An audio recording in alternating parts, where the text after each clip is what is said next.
Je la paie le double de son salaire si elle réussit à faire manger une seule cuillerée à mon fils. Le millionnaire laissa échapper un rire en regardant la jeune femme qui venait d'entrer par la porte de service. Il ignorait qu'il pariait avec la mauvaise personne. La cuisine de l'hôtel particulier Dubois sentait l'échec. 3 plateaux intacts sur l'îlot de marbre, des pâtes artisanales, du saumon glacé, une purée de pommes de terre à la truffe, tout était froid, tout était refusé. Le chef M. Renaud retira sa toque et la jeta sur le comptoir avec un geste de défaite qui semblait déjà répété. « C'est la 3e fois cette semaine », murmura-t-il entre ses dents. L'enfant ne goûta rien. Adrien Dubois observait depuis l'embrasure de la porte, les bras croisés, la mâchoire serrée, les yeux fixés sur l'assiette que son fils, Antoine, avait poussée jusqu'au bord de la table, sans même la regarder. Antoine était assis sur une chaise trop grande pour lui, les pieds ballants, les balançant dans le vide comme si le monde entier lui importait autant que ce saumon abandonné. « Rien, Antoine », la voix d'Adrien rompit le silence. L'enfant ne leva pas les yeux. « Antoine, je te parle. » Silence. Les pieds continuaient de se balancer. Adrien inspira. 1 fois, 2 fois. Il s'approcha de la table et s'accroupit devant son fils. « Que veux-tu manger? Dis-moi n'importe quoi, et je le ferai préparer. Je peux faire venir n'importe quel chef du monde. Pizza, hamburger, glace, tout ce que tu veux. » Antoine le regarda pour la première fois. Ses yeux énormes, vides de faim, mais remplis de quelque chose qu'Adrien ne pouvait déchiffrer. « Je n'ai pas faim, » dit l'enfant et il descendit de sa chaise. Adrien resta accroupi, regardant l'espace où son fils avait été. La frustration lui brûlait la poitrine, pas l'estomac, quelque chose de plus profond. Renaud racla sa gorge depuis son coin. « Monsieur Dubois, avec tout le respect, j'ai travaillé dans les meilleurs restaurants étoilés du monde. J'ai cuisiné pour des ambassadeurs, des artistes, des têtes couronnées, mais votre fils, » il laissa la phrase en suspens. « Qu'est-ce qu'il y a avec mon fils ?» Adrien se leva brusquement. « Ce n'est pas un problème de cuisine, c'est un problème d'autre chose. » « D'autre chose ?» Renaud haussa les épaules. « Je ne suis pas psychologue, je ne suis qu'un chef. » Adrien sortit son téléphone et composa un numéro. « Patricia, j'ai besoin d'une autre nounou. La 4e a démissionné hier. » La voix de son assistante sonna fatiguée à l'autre bout du fil. « Monsieur Dubois, les agences ne veulent plus nous envoyer de candidates. La dernière a dit qu'Antoine lui avait jeté une assiette de nourriture. Alors cherchez en dehors des agences. Mettez une annonce. Offrez le triple du salaire normal. J'ai besoin de quelqu'un qui fasse manger cet enfant. Le triple, quoi qu'il en coûte. » Il raccrocha, regarda la cuisine. 3 chefs embauchés ces derniers mois. 4 nourrices, 2 nutritionnistes, un pédopsychologue qu'Antoine refusait de regarder. Des milliers d'euros de nourriture qui finissaient à la poubelle tandis que son fils maigrissait chaque semaine. L'argent ne résolvait rien, mais Adrien Dubois ne savait résoudre les problèmes qu'avec de l'argent. Il avait bâti son entreprise à partir de rien. Immobilière Dubois avait des projets dans tout Paris, des bureaux, des centres commerciaux, des résidences de luxe. Tout ce qu'il touchait se transformait en profit, tout sauf son fils. Depuis que Lucie était partie, tout avait changé. Lucie, sa femme, la mère d'Antoine, n'était pas morte, elle était partie. Un jour, elle avait simplement laissé une lettre sur la table de la cuisine et avait disparu. « Je n'en peux plus », disait la lettre. « Pas de cette vie que tu as choisie pour nous deux. » Antoine n'avait que 3 ans quand cela s'était produit. Assez petit pour ne pas comprendre, assez grand pour ressentir le vide. Et depuis, l'enfant avait cessé de manger, pas complètement. Il grignotait du pain quand personne ne le regardait. Il buvait du lait tiède si on le laissait sur sa table de nuit. Mais s'asseoir à table, partager un repas, manger quelque chose préparé par un étranger, cela s'était terminé le jour même où Lucie était partie. Adrien ne le comprenait pas. Il ne pouvait pas relier les deux choses. Pour lui, la nourriture était un carburant et le problème avait une solution technique. Meilleur chef, meilleur menu, meilleur nounou, plus d'argent. Mais ce que personne ne lui disait parce que personne n'osait, c'est qu'Antoine ne rejetait pas la nourriture, il rejetait l'absence qui se trouvait dans chaque plat. Camille Moreau arriva à l'hôtel particulier Dubois un lundi matin, un sac à dos usé sur l'épaule et un vieux cahier serré contre sa poitrine. Elle ne venait d'aucune agence. Elle avait vu l'annonce sur un panneau d'affichage communal du quartier populaire où elle vivait. Cherche nounou, disponibilité complète, expérience avec les enfants qui ne mangent pas. Cela lui avait semblé étrange, spécifique, presque désespéré, parfait. Patricia l'a reçu dans le hall de marbre, avec une expression mêlant espoir et scepticisme à parts égales. Camille Moreau. Oui, madame. Vous avez de l'expérience avec les enfants? J'ai gardé mes 3 frères et sœurs cadets depuis que j'ai 11 ans. Tous mangeaient. Patricia haussa un sourcil. Cet enfant est différent.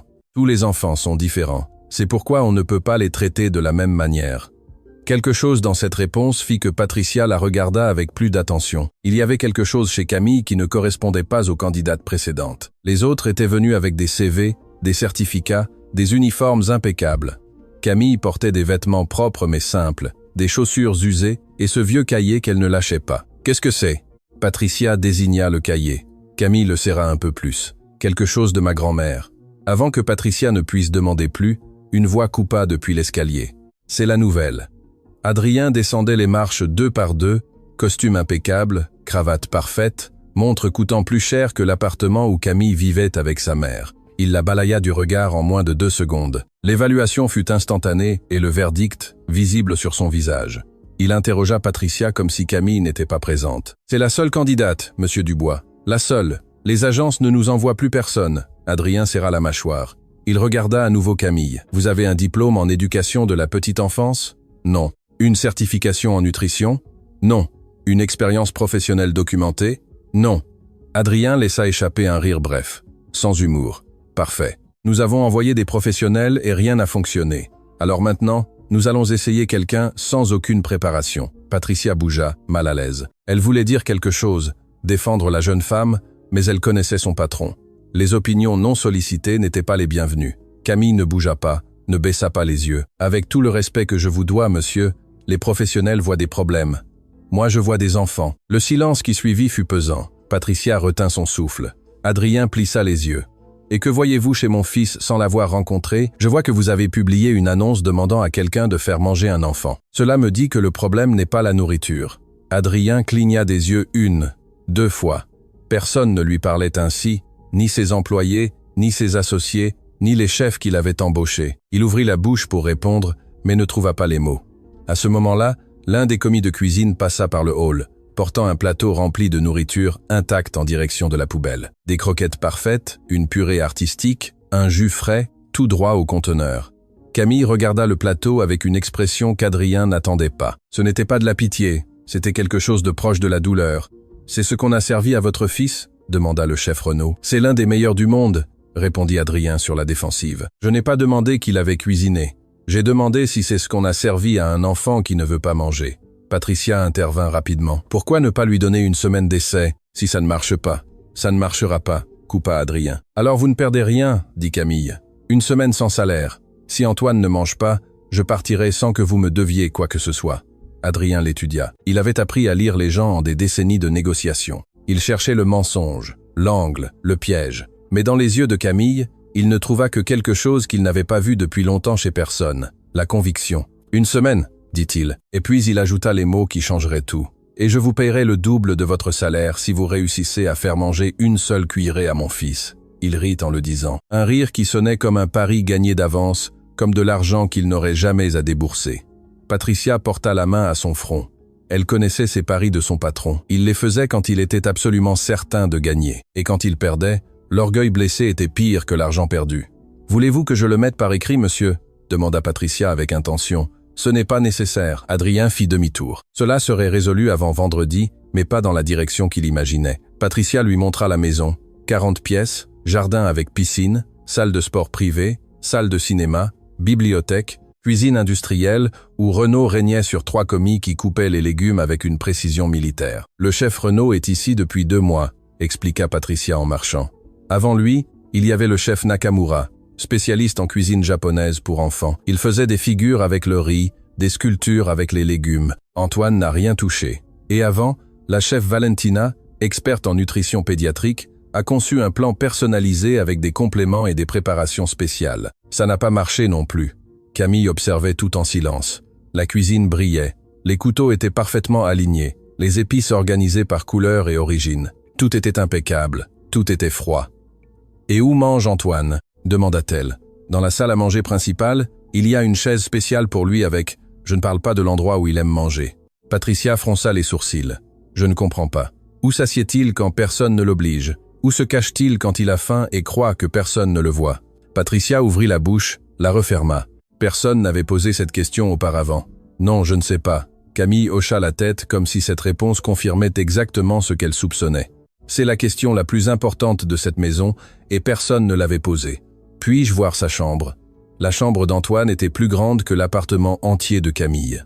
Un lit immense, des étagères remplies de jouets non ouverts, une télévision géante, un bureau avec du matériel d'art qui semblait neuf, tout était acheté, rien n'était touché. Mais Camille ne regardait pas les jouets, elle regardait les coins. Derrière un épais rideau, près de la fenêtre, il y avait un petit espace, presque invisible. Une couverture froissée sur le sol, des miettes de pain, un verre en mélamine avec des restes de lait séché. C'était là, l'endroit où Antoine mangeait, caché, en silence, seul, comme un animal effrayé protégeant sa nourriture. Camille s'accroupit et toucha la couverture avec précaution. Elle était usée, douce à force d'être utilisée. Elle sentait l'enfant, la solitude, les longues nuits. Quelque chose se serra dans sa poitrine. Non par pitié, par reconnaissance. Elle connaissait cette cachette. Elle en avait eu une pareille quand son père était parti, un coin sous la table de cuisine de sa grand-mère, avec une vieille couverture où elle mangeait du pain beurré en pleurant sans faire de bruit, pour que personne ne l'entende. « C'est ici que je dois commencer », dit-elle à voix basse. Patricia la regardait depuis la porte sans comprendre, mais quelque chose dans son instinct lui dit que cette jeune femme, sans diplôme, sans certificat, sans expérience documentée, voyait quelque chose que tous les professionnels avaient manqué. La première épreuve arriva à l'heure du déjeuner. Renaud avait préparé un menu spécial, des croquettes de poulet en forme de dinosaure, une purée de potiron avec un tourbillon artistique et un jus de pomme dans un verre en cristal, gravé au nom d'Antoine. Antoine s'assit sur sa chaise de salle à manger, regarda les dinosaures de poulet. Il ne les toucha pas. Adrien observait depuis la porte, les bras croisés, s'attendant à voir le même échec habituel. Son expression disait tout. « Je vous avais dit que ça ne marcherait pas. » Renaud, depuis la cuisine, épiait par la fenêtre, les poings serrés. Son orgueil professionnel était en jeu. Camille ne s'assit pas en face d'Antoine. Elle ne le pressa pas. Elle ne lui dit pas « mange », ni « goûte un morceau », ni « c'est délicieux », ni aucune des phrases que tous les adultes utilisaient comme si c'était des clés magiques. Elle s'assit par terre, loin de la table, loin de l'enfant, ouvrit son sac à dos et sortit le vieux cahier.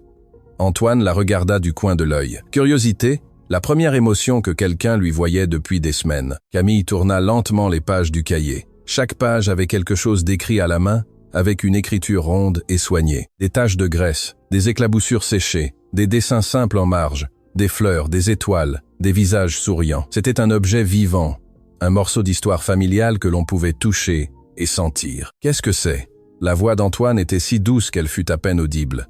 Camille leva les yeux comme si elle venait de remarquer que l'enfant était là. C'est un livre de recettes de ma grand-mère Hélène. Ta grand-mère cuisinait?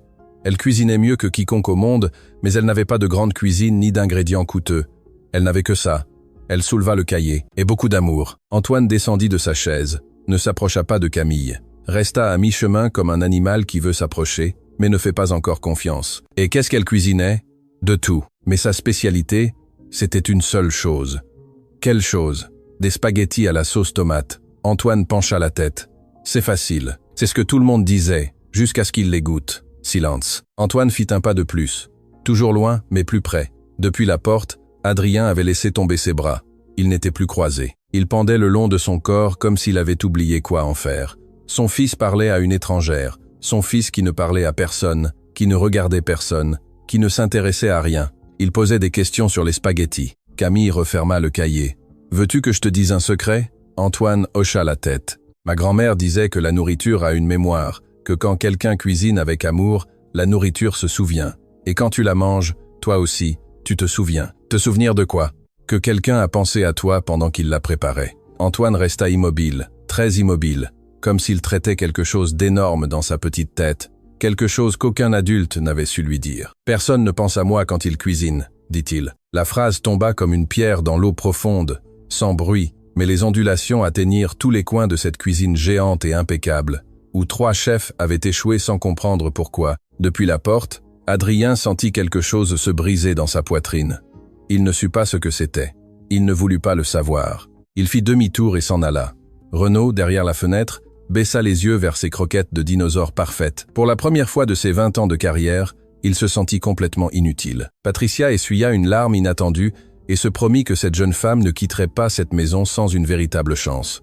Et Camille, assise par terre avec son vieux cahier, regarda Antoine avec la même expression que sa grand-mère Hélène lui avait donnée quand elle avait le même âge et le même vide. « Moi, je penserai à toi », dit Camille. « Chaque fois que je cuisinerai quelque chose, je penserai à toi. » Antoine ne répondit pas, mais il ne partit pas, et à ce moment-là, c'était suffisant. Cette nuit-là, Camille demanda la permission d'utiliser la cuisine.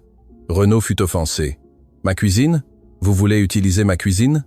J'ai juste besoin d'une casserole, de tomates et de pâtes. » Tomates et pâtes?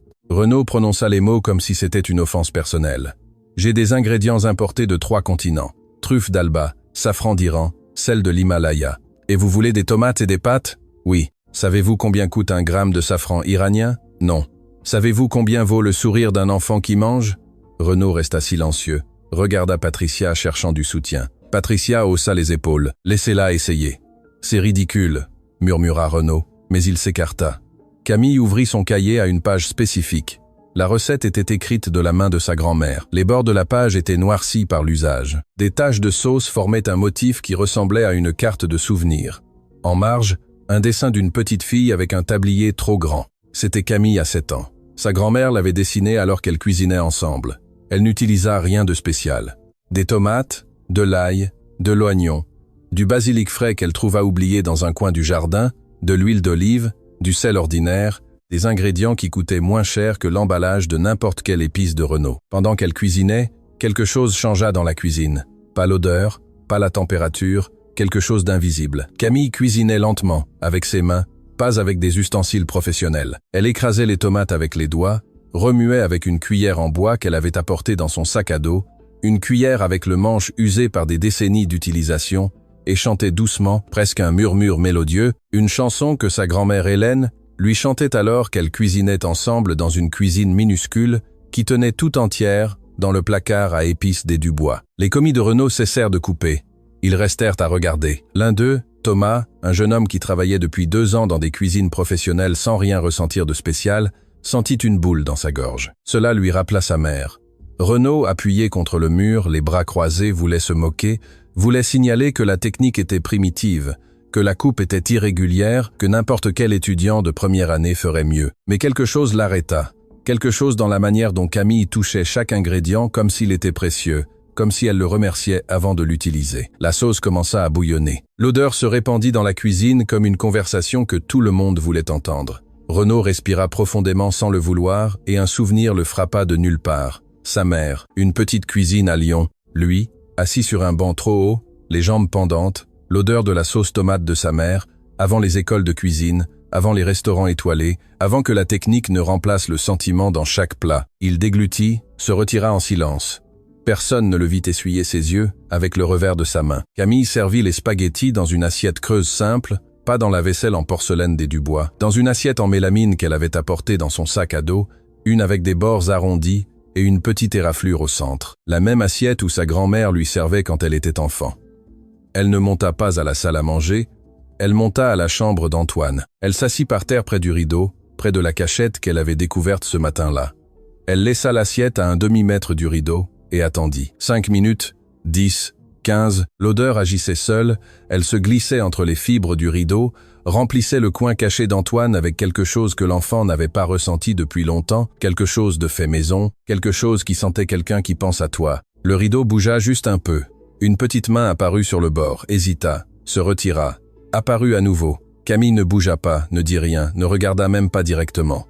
Elle garda les yeux sur le cahier de sa grand-mère, tournant les pages, donnant à l'enfant l'espace dont il avait besoin. La main prit l'assiette, la tira derrière le rideau. Silence. Et puis, de l'autre côté du tissu, vint un son que personne dans cet hôtel particulier n'avait entendu depuis des mois. Antoine mangeait, pas une bouchée polie, pas une cuillerée forcée. Mangeant vraiment, avec l'urgence d'un enfant affamé qui trouvait enfin quelque chose qui avait le goût de quelque chose qui lui manquait, de foyer, de présence, de quelqu'un qui avait pensé à lui en remuant la casserole. Camille ferma les yeux. Une larme silencieuse coula sur sa joue. Pas de tristesse, de quelque chose qui n'avait pas de nom, mais que sa grand-mère Hélène aurait reconnu instantanément. Mission accomplie, mais ce n'était que le début. Le lendemain matin, Adrien descendit à la cuisine, s'attendant à trouver le même tableau habituel. Des assiettes intactes, l'échec, la confirmation qu'il avait raison. Ce qu'il trouva, c'était Antoine assis par terre dans la cuisine à côté de Camille, mangeant un pain beurré tandis qu'elle lui lisait à voix haute de son vieux cahier. Pas une recette, cette fois une note que sa grand-mère avait écrite en marge. La cuisine n'est pas un lieu, c'est une personne. Trouve ta personne et tu auras trouvé ta cuisine. Que se passe-t-il ici? Adrien ne sut pas s'il posait une question ou accusait. Antoine leva les yeux, la bouche pleine. Pain, beurre. Des miettes sur le t-shirt, des yeux qui brillaient d'une manière qu'Adrien n'avait pas vue depuis, il ne se souvenait pas combien de temps. « Je déjeune, papa », 3 mots simples, ordinaires. Mais pour Adrien Dubois, un homme qui avait signé des contrats de plusieurs millions sans sourciller, ces 3 mots le laissèrent sans voix. « Il déjeune », répéta-t-il comme s'il avait besoin de le dire à voix haute pour le croire. Camille se leva en s'essuyant les mains sur ses vêtements. « Juste du pain beurré, monsieur, rien de spécial. J'ai essayé pendant des mois de le faire manger, et vous réussissez à ce qu'il déjeune avec du pain beurré. Parfois, le spécial n'est pas dans l'ingrédient.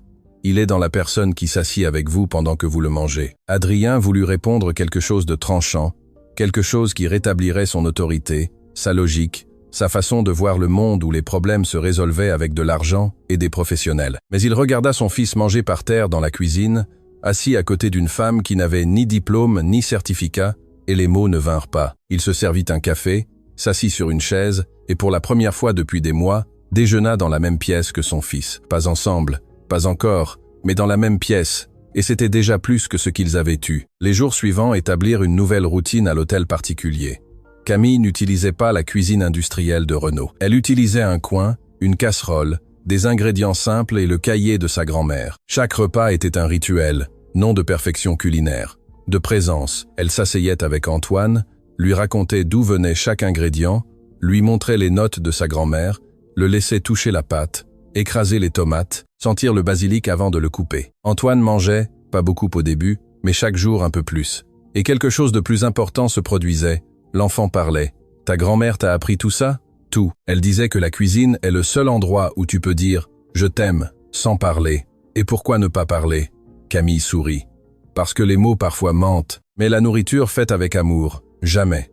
Antoine traitait ses idées avec le sérieux de quelqu'un qui découvre une nouvelle langue, une langue qu'aucun professionnel ne lui avait enseignée. Renaud observait de loin. Les premiers jours avec un dédain professionnel, puis avec une curiosité croissante, finalement avec quelque chose qui ressemblait à de l'admiration que son orgueil ne lui permettait pas d'admettre. Un après-midi, tandis que Camille coupait des oignons avec un couteau qui coupait à peine, Renaud s'approcha. « Ce couteau est une honte », dit-il sans saluer. « Il fonctionne. Il ne fonctionne pas. Il écrase au lieu de couper. Il détruit la fibre du légume. Tiens. » Il lui tendit l'un de ses couteaux professionnels. Acier japonais aiguisé comme une déclaration de principe. Celui-ci coupe, Camille le regarda. « Ça ne vous dérange pas que j'utilise votre cuisine ?» Renaud haussa les épaules d'un geste qui se voulait désinvolte et ne l'était pas. « Ça me dérange que vous utilisiez un mauvais couteau. C'est différent. » Ce fut le premier geste de respect que quelqu'un dans cette maison lui montra sans qu'elle le demande. Et Camille le garda comme ce qu'il était, un allié inattendu en territoire hostile. « Merci, chef, » dit-elle. « Renaud, corrigea-t-il. Si nous allons partager la cuisine, au moins appelez-moi par mon nom. » À partir de ce jour, une alliance silencieuse se forma entre la nounou sans diplôme et le chef étoilé. Ils ne parlaient pas beaucoup, ce n'était pas nécessaire. Renaud laissait des ingrédients frais dans le coin de Camille. Camille lui montrait des techniques simples du cahier de sa grand-mère qui ne figuraient dans aucun livre de gastronomie. Thomas, le commis, les observait comme quelqu'un qui voit deux mondes se rencontrer sans se heurter. Mais il y avait quelque chose que Camille ne racontait pas, quelque chose qu'elle gardait comme sa grand-mère. Elle gardait les recettes les plus précieuses. En silence, attendant le bon moment. Un soir, après que tout le monde fut parti, Camille resta seule dans la cuisine à nettoyer. Renaud entra pour ses clés oubliées et la trouva regardant une page spécifique du cahier. « Pas une recette, une lettre. Qu'est-ce que c'est ?» demanda-t-il sans réfléchir. Puis il le regretta. « Pardon, ce n'est pas mon affaire. » Camille hésita, mais quelque chose chez Renaud la faisait confiance. Peut-être parce que lui aussi cuisinait avec son cœur, même s'il le cachait derrière la technique. « C'est une lettre que ma grand-mère m'a écrite avant de partir, » dit-elle. « Elle m'a demandé de la lire quand je trouverais une cuisine où je me sentirais chez moi. Et vous l'avez trouvée ?» Camille regarda autour d'elle. La cuisine des Dubois, énorme, froide, avec des équipements qui coûtaient plus cher que toute la maison de sa grand-mère. « Ce n'est pas la cuisine, » dit-elle. « C'est qui est dedans ?» Renaud s'assit en face d'elle. « Puis-je savoir ce que dit la lettre ?» Elle dit que ma grand-mère a étudié la gastronomie, qu'elle a eu une bourse complète pour l'une des meilleures écoles de cuisine du pays, qu'elle l'a abandonnée lorsqu'elle est tombée enceinte de ma mère parce que sa famille ne l'a pas soutenue, qu'elle a passé toute sa vie à cuisiner dans une cuisine minuscule, avec des ingrédients bon marché, mais que chaque plat qu'elle faisait portait la technique qu'elle avait apprise avant que le monde ne lui tourne le dos. Renaud resta immobile. « Votre grand-mère était chef ?» « Ma grand-mère était bien plus que ça. C'était une femme qui a choisi l'amour plutôt que l'ambition et qui a fait de ce choix une façon de vivre qui a sauvé sa petite fille. Et maintenant, sa petite fille sauve le fils d'un millionnaire avec ces mêmes recettes. Camille sourit. Le cercle est complet. Renaud regarda le cahier avec de nouveaux yeux. Les recettes qu'il avait considérées comme simples n'étaient pas simples. Elles étaient sophistiquées, déguisées en humilité. Des techniques professionnelles cachées dans des instructions maison. Une chef formée qui avait choisi de cuisiner avec amour au lieu de viser des prix. « Votre grand-mère, » dit Renaud lentement, « aurait été une meilleure chef que moi. Ma grand-mère aurait dit qu'il n'existe ni meilleur ni pire. Il n'existe que cuisiner en pensant à quelqu'un ou cuisiner en pensant à soi-même. » À partir de cette nuit, Renaud traita le cahier de la grand-mère Hélène comme ce qu'il était, un manuel de maître caché dans un cahier de recettes familiales. Et son respect pour Camille passa de l'admiration silencieuse à quelque chose qui ressemblait à la révérence. Thomas, le commis, remarqua le changement. « Chef, pourquoi lavez-vous les plats vous-même maintenant ?» Renaud le regarda. « Parce que j'ai appris que dans cette cuisine, laver les plats est aussi important que cuisiner. Tout est service, tout est soin. La nounou vous a appris ça ? C'est la petite fille d'une chef qui a choisi l'amour plutôt que la célébrité qui me l'a appris. Et ce choix a créé une chaîne qui est arrivée jusqu'ici, jusqu'à cet enfant, jusqu'à cette maison. » Thomas ne comprit pas tout, mais il commença à laver les plats avec plus de soin. Et, sans savoir pourquoi, la nourriture qu'il préparait commença à avoir un goût différent.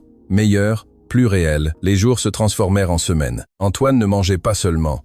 Il attendait maintenant l'heure du repas avec la même émotion avec laquelle d'autres enfants attendaient l'heure de jouer. Pour lui, cuisiner était jouer et manger était la récompense. Un après-midi, Antoine posa une question à Camille qui la prit par surprise. « Puis-je apporter de la nourriture à l'école ? Pas pour moi, pour Marc. » « Qui est Marc ? Un enfant de ma classe. Il mange seul à la cantine. Personne ne s'assied avec lui.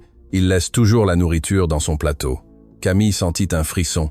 L'histoire se répétait comme un écho rebondissant entre les murs du temps. « Et qu'est-ce que tu veux lui apporter ? » « Des spaghettis de grand-mère Hélène. Mais je veux les faire moi-même. » Cet après-midi-là, Antoine cuisina seul pour la première fois. Camille le supervisa de loin. Renaud rongeait son tablier d'anxiété. Mais l'enfant écrasa les tomates, coupa l'oignon avec un petit couteau que Renaud lui avait offert, remua la sauce avec la cuillère en bois, et le lendemain, il apporta un récipient à l'école. Il s'assit avec Marc à la cantine, lui offrit des spaghettis, et Marc mangea. La maîtresse appela Adrien cet après-midi-là. « Monsieur Dubois, j'ai besoin de vous parler. » Qu'a fait Antoine? Il a fait pleurer la cuisinière de l'école. Il lui a dit que la nourriture n'avait pas de mémoire parce que personne ne la faisait en pensant aux enfants. La cuisinière dit qu'il a raison et qu'elle veut rencontrer la personne qui a appris cela à votre fils. Moi wasata. Adrien raccrocha le téléphone, resta à regarder le mur de son bureau. Contrat, projet, chiffres, et son fils changeait le monde, un plat de spaghettis à la fois. Mais tout n'était pas un progrès. Cette même semaine, Adrien organisa un dîner d'affaires à l'hôtel particulier. Des investisseurs importants, des partenaires potentiels, des gens en costume et sourires calculés. « Antoine dînera avec nous », annonça Adrien. Camille se tendit. « Monsieur Dubois, il n'est pas encore prêt à manger devant des inconnus. Nous sommes à peine en train de construire sa confiance. C'est mon fils. Il dînera avec nous. J'ai besoin qu'il voie que tout va bien. Mais tout ne va pas bien encore. Ça s'améliore. C'est différent. Je peux préparer quelque chose qu'il... Renaud préparera le menu. J'ai besoin que cela ait l'air professionnel. » Camille sentit la frustration lui monter à la gorge. Il ne s'agit pas de l'apparence, il s'agit de ce qu'il ressent. Adrien la regarda avec cette expression qu'il réservait aux employés qui remettaient en question ses décisions. « Je vous paie pour que mon fils mange, pas pour que vous me disiez comment gérer mes dîners. Vous ne m'avez encore rien payé. Je suis en semaine d'essai, vous vous souvenez ?» Le silence fut électrique. Patricia retint son souffle. « Le dîner est demain à Vinct », dit Adrien d'une voix de glace. « Antoine sera présent. » Fin de la discussion. Camille serra le cahier de sa grand-mère contre sa poitrine. Elle voulut insister. Elle voulut expliquer que pousser Antoine avant l'heure pouvait détruire tout ce qu'ils avaient construit en des jours de travail patient. Mais elle reconnut ce regard chez Adrien. C'était le même regard que son propre père avait quand l'orgueil importait plus que la raison. Le même regard qui précéda son départ. Ce fut son erreur active. Elle n'insista pas. Elle ne chercha pas Patricia comme intermédiaire. Elle ne demanda pas l'aide de Renaud pour préparer quelque chose qu'Antoine pourrait manger au dîner. Elle resta silencieuse, accepta la défaite avant de se battre et le paya. Le dîner fut un désastre. Antoine s'assit à table entouré d'adultes qu'il ne connaissait pas. Renaud servit son menu de gala. Les investisseurs parlaient de chiffres, de projections, de marge de profit. Personne ne regardait l'enfant. Personne ne lui demanda comment il allait. Personne ne remarqua que ses mains tremblaient sous la table. Antoine regarda l'assiette devant lui. Des langoustines en réduction de quelque chose qui sentait l'inconnu. Des feuilles vertes décoratives, une tour de quelque chose de crémeux qui ressemblait plus à une sculpture qu'à de la nourriture. Il ne toucha à rien. Adrien le remarqua, il lui lança un regard depuis le bout de la table. Le regard du patron, celui de l'homme habitué à ce que les choses fonctionnent quand il le veut. « Mange, Antoine !» L'enfant se recroquevilla sur sa chaise. L'un des investisseurs, Gustave Leclerc, un homme à la voix forte et au sourire de requin, se pencha vers Antoine. « Allez, champion, tu n'aimes pas la nourriture? Ça vaut plus que ma première voiture. » Rire général. Antoine s'enfonça davantage dans sa chaise. « Mon fils est parfois capricieux, » dit Adrien avec un sourire tendu, comme s'il s'excusait d'un défaut de fabrication, d'une erreur de produit. Une autre investisseuse, Hélène Martin, ajouta son commentaire avec l'autorité de celle qui croit que l'éducation des enfants est une science qu'elle maîtrise. Ma nièce était pareille. Nous lui avons retiré toutes les sucreries et en 3 jours elle mangeait ce que nous lui mettions devant. Il faut juste être ferme. Exactement, acquiesça Gustave. Les enfants d'aujourd'hui ont besoin de discipline. À mon époque, nous nous asseyions à table et mangions ce qu'il y avait, sans discussion. Antoine tremblait. Personne ne le remarqua. Personne, sauf Camille, qui observait depuis le couloir, les poings serrés et le cœur brisé d'avoir permis cela. Et puis Antoine fit ce que tout le monde craignait. Il poussa l'assiette avec force. L'assiette glissa sur la table, heurta une coupe de vin et la coupe tomba. Le vin se répandit sur la nappe importée, sur les documents qu'Adrien avait préparés pour les investisseurs, sur l'image parfaite qu'Adrien avait voulu projeter. Silence absolu. Les sourires se figèrent. Les couverts restèrent suspendus dans l'air. Adrien se leva.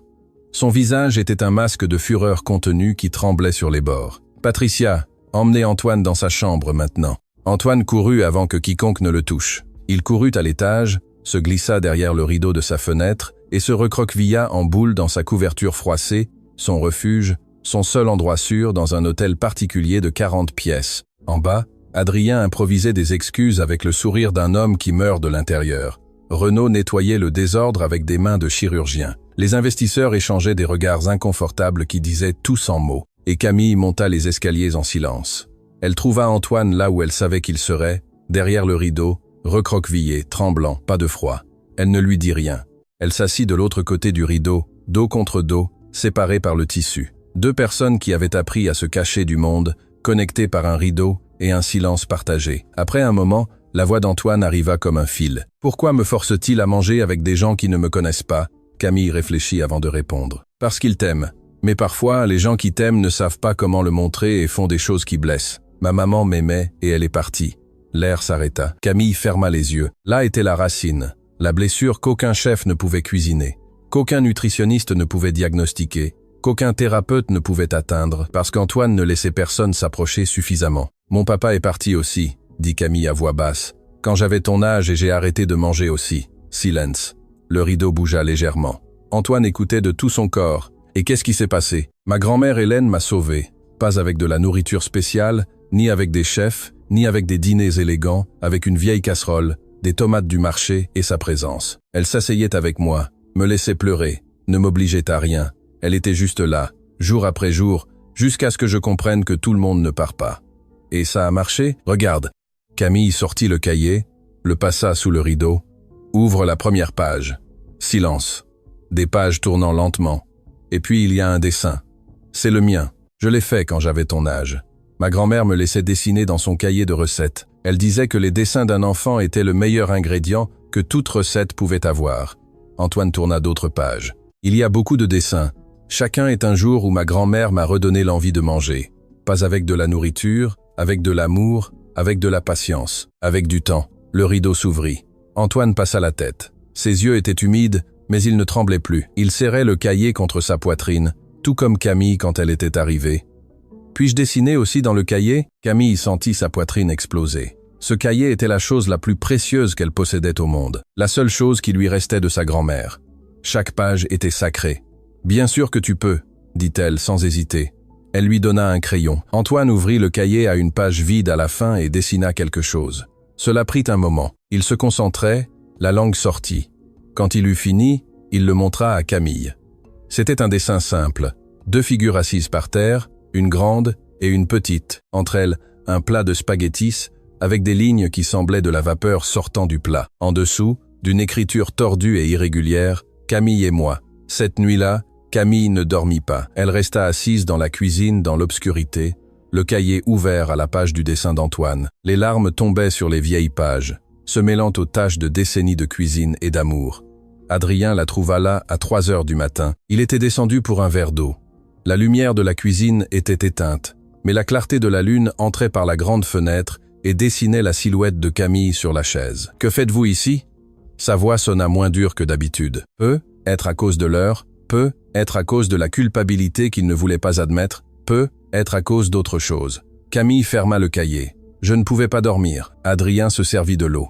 Il s'assit en face d'elle. La cuisine dans l'obscurité créait un espace différent, sans hiérarchie, sans uniforme, sans rôle. Juste 2 personnes fatiguées dans une cuisine silencieuse. Le dîner a été un désastre, dit Adrien. Oui, vous auriez dû m'écouter. Camille ne répondit pas immédiatement. Quand elle parla, sa voix était ferme, mais sans accusation. Antoine ne rejette pas la nourriture, monsieur Dubois. Il refuse de manger seul. Il refuse de manger sans que personne ne pense à lui. Il refuse de s'asseoir à une table où personne ne le voit vraiment. Il ne voit que le fils de l'homme d'affaires, l'enfant qui devrait bien se comporter, le problème qui devrait être résolu. Adrien fit tourner le verre entre ses mains. « Je le vois, quand avez-vous mangé avec lui pour la dernière fois? Pas à la même table, par obligation. Avec lui, en le regardant, en lui demandant comment s'était passée sa journée, en écoutant la réponse. Le silence lui répondit. Longue, lourd, rempli de vérités qui font mal. « Je ne sais pas comment faire ça », avoua Adrien. Et la confession lui coûta plus cher que n'importe quelle négociation de plusieurs millions de sa carrière. Quand Lucie est partie, quelque chose s'est brisé. Pas seulement chez Antoine, chez moi. Et je n'ai pas su comment le réparer. Alors j'ai fait la seule chose que je sais faire. Travailler, gagner de l'argent, embaucher des gens pour réparer ce que je ne pouvais pas. Personne ne peut réparer ça avec de l'argent, monsieur Dubois. Et avec quoi ça se répare? Avec du temps, avec de la présence, avec le fait de s'asseoir par terre dans la cuisine pour manger du pain beurré. Ma grand-mère me l'a appris. Et je peux, si vous voulez, je peux vous l'apprendre. Adrien la regarda dans la pénombre et pour la première fois, il ne vit pas une employée. Il ne vit pas une nounou sans diplôme. Il vit quelqu'un qui comprenait quelque chose que lui, avec tout son argent et son pouvoir, n'avait pas pu comprendre depuis des années. « Apprenez-moi », dit-il. Ce fut la première fois qu'Adrien Dubois demandait quelque chose à quelqu'un depuis une position qui n'était pas d'autorité. Ce fut la première fois qu'il acceptait qu'il n'avait pas la réponse, et ce fut, sans qu'aucun des deux ne le sache encore, le moment où tout commença à vraiment changer. Les jours suivants furent une révolution silencieuse. Camille établit de nouvelles règles. Elle ne les annonça pas, elle les créa par l'action. Antoine choisirait ce qu'il mangerait chaque jour, non pas d'un menu de chef. Du cahier de la grand-mère Hélène. Quelqu'un cuisinerait avec Antoine, pas pour lui, avec lui, les mains dans la pâte, les doigts dans la sauce, le rire dans le processus. Pas de salle à manger formelle. Il mangerait là où Antoine se sentirait en sécurité. Renaud protesta les premières fois. « Je gâche mon talent ici » grommela-t-il en voyant Camille et Antoine écraser des tomates à main nue dans sa cuisine impeccable. De la sauce éclaboussait le marbre, de la farine couvrait le sol. Le chaos était absolu, mais alors Antoine rit. Un vrai rire. De ceux qui partent de l'estomac, montent à la poitrine et remplissent toute la pièce. Renaud resta figé. En 2 mois de travail ici, il n'avait jamais entendu l'enfant rire. Personne dans cette maison ne l'avait entendu rire. « C'est un rire », murmura Thomas le commis. « C'est ce que j'essaye de faire depuis 2 mois », répondit Renaud à voix basse. Il s'approcha lentement. « Puis-je aider ?» Antoine le regarda avec méfiance. « Vous allez faire des choses bizarres avec la nourriture ?»« Non, je vais faire ce qu'elle dit. » Il désigna Camille avec une humilité que ses commis ne lui avaient jamais vue. Camille lui tendit une tomate. « Écrase-la avec tes mains. »« Avec mes mains ?» Renaud, chef formé dans les meilleures écoles d'Europe, retroussa ses manches et écrasa une tomate avec ses mains. Du jus et des graines lui éclaboussèrent le visage. La barbe, l'orgueil. Antoine rit plus fort. Ça lui est tombé sur le nez. « Effectivement », dit Renaud avec toute la dignité qui lui restait, ce qui n'était pas beaucoup, sur le nez. Et quelque chose se brisa aussi chez Renaud. Le professionnel céda la place à l'être humain. Il se rappela pourquoi il avait commencé à cuisiner, non pour les étoiles, non pour les prix, mais pour le visage de sa mère quand elle goûtait quelque chose qu'il avait préparé. Depuis ce jour, Renaud devint l'allié le plus inattendu de Camille. Il lui enseigna des techniques simples pour améliorer les recettes de la grand-mère Hélène sans en altérer l'essence. « Votre grand-mère était sage », lui dit-il un après-midi alors qu'ils nettoyaient la cuisine ensemble. « Les meilleurs plats du monde sont les plus simples, ceux qui n'ont pas besoin de se cacher derrière la technique. » Un jour, Patricia trouva Renaud assis seul dans la cuisine, regardant le cahier de la grand-mère Hélène que Camille lui avait prêté. « Vous pleurez, chef ?»« J'ai une allergie, » répondit Renaud. « Au sentiment. » Patricia sourit. « Nous l'avons tous dans cette maison, mais il semble que nous soyons en train de guérir. » Adrien observait ces changements avec un mélange d'étonnement et de quelque chose qu'il ne voulait pas nommer. Chaque soir, quand il rentrait du bureau, il trouvait la cuisine en désordre et son fils en train de rire. Avant, il trouvait la cuisine impeccable et son fils en silence. Le désordre était infiniment meilleur. Mais Adrien n'y participait toujours pas. Il restait sur le seuil, regardant de l'extérieur, comme il l'avait toujours fait, comme si la porte de sa propre cuisine était une frontière qu'il ne savait pas traverser. Un après-midi, Camille s'approcha.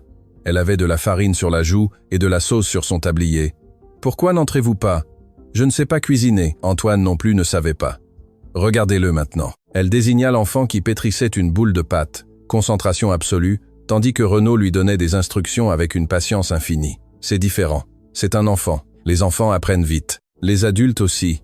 Seulement, ils ont plus de mal parce qu'ils ont peur de mal faire les choses. Adrien faillit sourire. « Presque. Vous avez toujours une réponse à tout.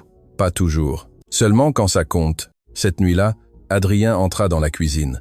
Pas en costume, mais avec un vieux t-shirt qu'il n'avait pas mis depuis des années. Il avait l'air différent sans l'armure de l'entreprise. Il avait l'air humain, vulnérable, réel. « Je veux apprendre à faire les spaghettis de ta grand-mère », dit-il à Camille. Antoine le regarda depuis l'autre côté de l'îlot, les yeux écarquillés. « Papa va cuisiner ? Papa va essayer de ne pas brûler la cuisine ?» Le rire d'Antoine emplit tout l'hôtel particulier, résonna dans les couloirs vides, dans les pièces inutilisées, dans les coins où le silence avait vécu trop longtemps. Camille lui enseigna pas à pas.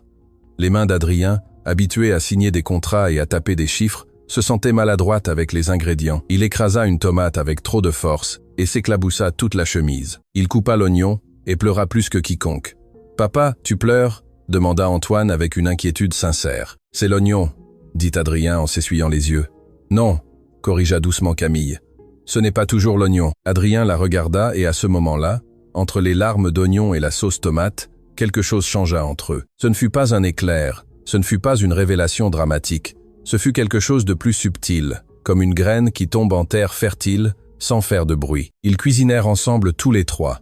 Adrien remuait la sauce sous les indications de Camille. Antoine mettait les pâtes dans l'eau bouillante avec l'aide de Renaud. La cuisine était un chaos de rires, d'instructions croisées et d'odeurs de foyer. Quand les pâtes furent prêtes, Camille les servit. Mais cette fois-ci, pas par terre, pas derrière le rideau, mais sur la table de la cuisine, simple, sans nappe importée, sans vaisselle en porcelaine, sans coupes en cristal. « Où mangeons-nous, Antoine ?» demanda-t-elle. « Où veux-tu manger ?» Antoine regarda la table. « Ici, tous les trois ensemble. » Adrien s'assit, Camille s'assit, Antoine s'assit entre eux, et ils mangèrent. Ce ne furent pas les meilleures pâtes du monde. Adrien avait mis trop de sel. Antoine avait laissé tomber des pâtes hors de la casserole. La sauce avait des grumeaux que même grand-mère Hélène n'aurait pas approuvés. Mais ce fut le meilleur dîner que cet hôtel particulier ait jamais vu. Antoine mangea tout, jusqu'à la dernière goutte de sauce, jusqu'au dernier spaghetti. Et quand il eut fini, il fit quelque chose que personne n'attendait. Il se leva, alla vers Camille et l'embrassa. « Merci », murmura-t-il. « La nourriture s'est souvenue de moi. » Camille le serra à son tour avec le cahier de sa grand-mère sur la table à côté d'eux. Témoin silencieux d'une autre vie sauvée, avec la recette la plus ancienne du monde. La présence. Les semaines passèrent et la transformation de l'hôtel particulier du Bois était visible, mais tout le monde n'était pas content de ce qu'il voyait. Gustave Leclerc, l'investisseur qui avait assisté à l'incident du dîner, commença à faire des commentaires dans les cercles sociaux qu'il fréquentait. Dubois a une nounou sans diplôme qui gère sa maison. Il laisse son fils manger par terre dans la cuisine comme un animal. Il a complètement perdu le contrôle. Les rumeurs se multiplièrent, se déformèrent, devinrent quelque chose de plus grand et de plus venimeux à chaque répétition. On dit que la nounou le manipule. On dit que l'enfant va plus mal qu'avant. On dit que Dubois n'est plus concentré sur les affaires. Les rumeurs parvinrent aux oreilles d'Adrien par l'intermédiaire de Patricia. Leclerc parle à d'autres investisseurs. Il dit que vous ne pouvez même pas gérer votre propre famille. Alors comment allez-vous gérer un projet de plusieurs millions? Certains partenaires sont nerveux. Adrien sentit la vieille fureur monter, la honte, l'instinct de contrôler, de montrer sa force, de prouver que personne ne le remettait en question impunément. Organiser une réunion avec Leclerc à l'hôtel particulier. Pourquoi faire? Pour lui montrer qui commande chez moi. Camille l'apprit par Renaud, qui à son tour l'entendit de Thomas, qui l'entendit de Patricia, qui le laissa échapper sans le vouloir. chaîne d'information domestique. Et cette fois, Camille ne resta pas silencieuse. Elle alla directement au bureau d'Adrien. Si vous amenez cet homme ici pour prouver quelque chose, vous allez perdre tout ce que nous avons gagné avec Antoine. Ce n'est pas votre affaire, c'est l'affaire d'Antoine, et Antoine est mon affaire. C'est ce pourquoi vous m'avez embauché. Vous êtes la nounou et vous êtes le père. Agissez comme tel au lieu d'un homme d'affaires qui doit gagner toutes les batailles. Le silence fut brutal. En dehors du bureau, Patricia retint sa respiration. Adrien se leva de sa chaise. Son visage était de pierre. « Qui vous croyez-vous être pour me parler ainsi dans ma propre maison ? Je suis la personne qui a réussi à faire manger votre fils quand personne d'autre n'y parvenait. Quand tous vos chefs importés et vos nutritionnistes certifiés et vos thérapeutes diplômés ont échoué, cela me donne le droit de vous dire la vérité. La vérité, c'est que vous travaillez pour moi. La vérité, c'est que vous avez peur. Peur que Leclerc ait raison. Peur de ne pas être suffisant pour votre fils. Peur d'avoir besoin d'aide. Et la peur vous pousse à prendre des décisions qui vont blesser Antoine. Encore une fois, Adrien la regarda. Ses yeux brillaient de quelque chose qui n'était pas de la fureur, c'était de la reconnaissance, de la douleur. La vérité fait plus mal quand elle vient de quelqu'un qui ne vous doit rien et qui n'a rien à gagner en la disant. « Sortez de mon bureau », dit-il. Mais sa voix n'avait pas de force. C'était la voix d'un homme qui sait qu'on lui dit exactement ce qu'il a besoin d'entendre et qui ne peut le tolérer. Camille sortit et commit l'erreur que l'orgueil fait toujours payer. Elle ne chercha pas une autre façon de l'atteindre. Elle ne demanda pas l'aide de Patricia ni de Renaud. Elle alla dans sa chambre et fit son sac à dos. Elle partait. Si Adrien ne voulait pas écouter, elle ne pouvait pas l'y obliger. Mais elle ne pouvait pas non plus rester pour le voir détruire ce qu'ils avaient construit. Elle descendit les escaliers, son sac à dos sur l'épaule, arriva au hall, posa la main sur la porte. « Camille !» Antoine était en haut de l'escalier en pyjama, le cahier de grand-mère Hélène serré contre sa poitrine. « Tu pars ?» Ces deux mots suffirent à la briser. « Antoine, tout le monde part. » Sa voix était plate, vide, comme si elle lisait un fait du monde qu'elle ne pouvait changer. « Ma maman est partie, les nourrices sont parties. Et maintenant toi aussi tu pars. » L'enfant ne pleurait pas, et c'était pire que n'importe quel pleur, car cela signifiait qu'il s'était déjà habitué aux adieux, qu'il ne le surprenait plus, qu'il s'y attendait déjà. Camille lâcha son sac à dos, s'assit sur la première marche et ouvrit les bras. Antoine descendit en courant, se jeta contre elle, et alors, oui, il pleura. Il pleura comme il n'avait pas pleuré depuis des mois. Il pleura tout ce qu'il avait retenu depuis que sa mère était partie, tout ce qu'il avait gardé derrière le rideau de sa fenêtre, à côté des miettes et du lait séché. Adrien apparut en haut de l'escalier. Il vit son fils pleurer dans les bras de la nounou qu'il venait de renvoyer. Il vit le sac à dos par terre. Il vit tout ce que son orgueil était sur le point de détruire. Encore une fois, et pour la première fois de sa vie, Adrien Dubois dévala les escaliers, non pas pour une réunion d'affaires. Tous les trois restèrent assis sur la première marche. Antoine entre eux, pleurant mais respirant, tremblant mais soutenu, effrayé mais accompagné. « Ne partez pas », dit Adrien à voix basse, en regardant Camille par-dessus la tête de son fils. « S'il vous plaît, ce n'était pas un ordre, ce n'était pas un contrat, ce n'était pas un pari arrogant, c'était une simple supplique, nue, humaine. »« Je ne pars pas », répondit Camille. « Mais les choses doivent changer. Ce que vous voulez. Plus de dîner pour impressionner qui que ce soit, plus de traitement d'Antoine comme une image à maintenir, plus de peur de demander de l'aide et plus de décision à son sujet sans lui demander comment il se sent. » Adrien hocha la tête. « Ce que vous voulez », répéta-t-il, et cette fois, Camille le crut. La réunion avec Leclerc eut lieu, mais pas comme Adrien l'avait prévu. Ce ne fut pas dans la salle à manger formelle avec de la vaisselle importée et un menu de gala. Ce ne fut pas une démonstration de pouvoir et de contrôle. Ce fut dans la cuisine, à 19h, avec des tabliers. Leclerc arriva s'attendant à une confrontation professionnelle. Ce qu'il trouva, c'était Adrien Dubois sans cravate, avec un tablier taché de sauce, aidant son fils à remuer une casserole en fredonnant faux. Qu'est-ce que c'est que ça? Leclerc ne pouvait pas comprendre ce qu'il voyait. L'homme d'affaires le plus redouté du secteur immobilier écrasant des tomates à main nue. « C'est une blague. C'est ma maison, Gustave, et c'est ma famille qui dîne. Si vous voulez parler affaires, asseyez-vous et mangez avec nous. Je suis venu discuter des projections financières, pas de... » Monsieur. Antoine s'approcha de Leclerc avec une assiette trop pleine pour ses petites mains. « Papa et moi, nous avons fait la sauce. Vous voulez goûter? Elle a l'ingrédient secret. » « Ingrédient secret?